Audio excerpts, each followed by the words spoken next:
Hi, I'm Eric Lenask here in the TMC newsroom. We're coming to you from San Jose, California today, and I'm talking with Shlomi Gian, who's the GM of mobile at Cotendo.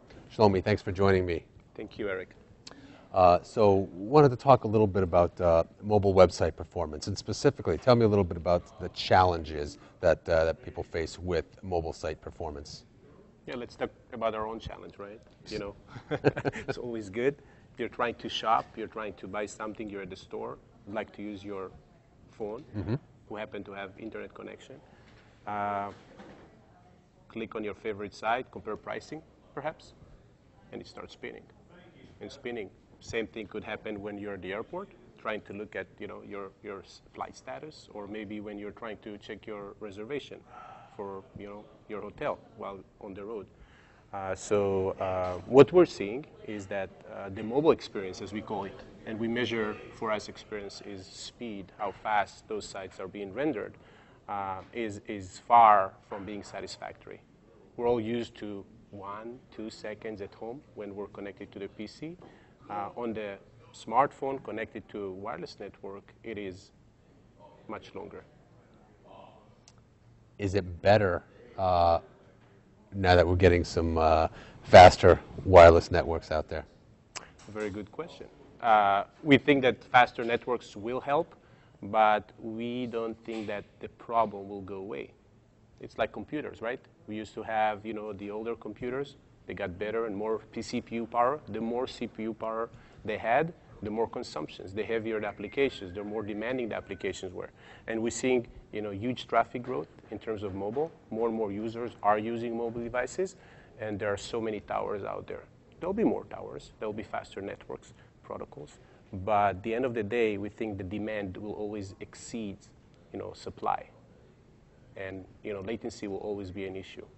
So what we're thinking about Cotendo is how we can help your business, how we can help your users, their personal experience, how can we make the sites work faster. And how do you do that? Well, it's a combination of things, right? We have a very large infrastructure, global infrastructure. We are servers all over the world, but that's nothing new there. There are so many cloud companies out there. What we did, we looked at the problem of the mobile content delivery, and we identified a few issues. At the core of the problem, there is something we call latency. And latency over wireless networks is tenfold, if not 20-fold, higher than fixed connection. Now, if you combine this latency, slow network, and you see what an average page will do. An average HTML page will go about 40, 50 times from the user back to the server. We call it round trips. Combine slow latency or high latency with 50 round trips, and you have a very bad experience. What we're trying to do, obviously we cannot change the underlying network, but what we can do is to be smart about those round trips. How can we save the round trips? How can we be more clever in the way we use the network? Does that apply for all mobile websites? Yeah. Any mobile site, some are richer than the others, will have multiple calls. Every image, every element in the page requires another round trip to the server. Sometimes, as I said, you end up with quite a large number.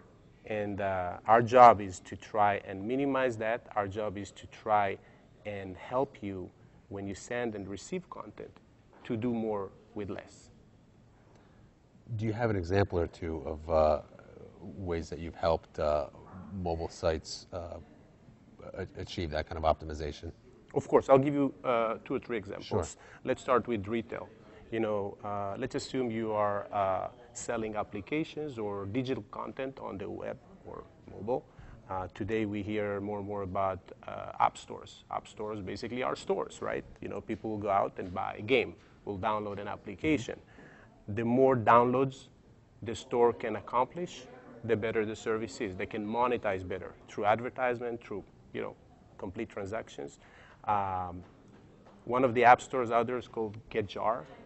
It's the largest free app store, they call it, because all the content is for free.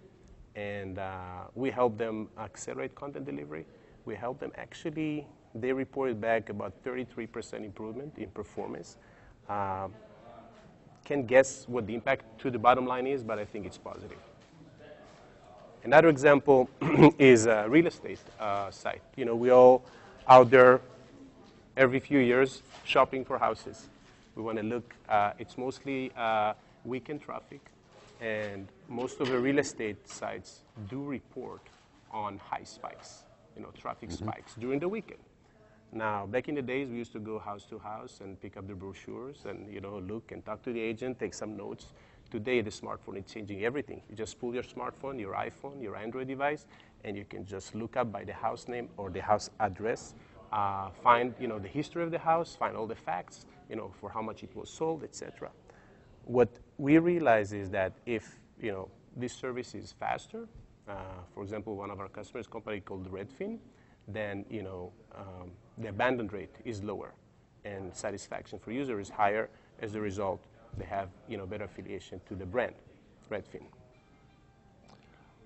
Are there certain hardware-related factors, mobile device-related factors that just can't be overcome?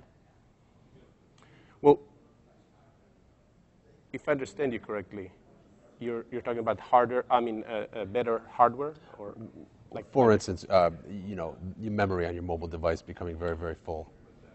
Yeah, of course. I mean, if you more and more smartphones are now relying on caching techniques to cache content. Problem is that, you know, content in general, regardless of mobile, just the modern internet is becoming more and more personalized. People would like to target you, your profile, your location, your handset.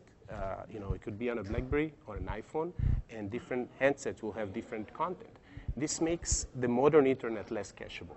So you could have caching on the device, and more devices have larger cache, but then you're moving around, and, you know, it's less efficient. We see other companies that developed caching techniques. Actually, caching was a big thing 10 years ago. Everything was like, let's get closer to the user, let's put lots of machines out there, and let's cache so there is less traffic. But if the content is dynamic, those techniques are less relevant. And what we believe at Cotendo is that the world is going, you know, toward, you know, personalized content, dynamic content, and this is exactly the problem we're trying to solve. Well, if you have it your way, you're going to spoil us with the website speeds on our mobiles. We've been talking here in our San Jose TMC newsroom with Shlomi Gian from Cotendo. Shlomi, thanks for joining me. Thank you, Eric. Appreciate it.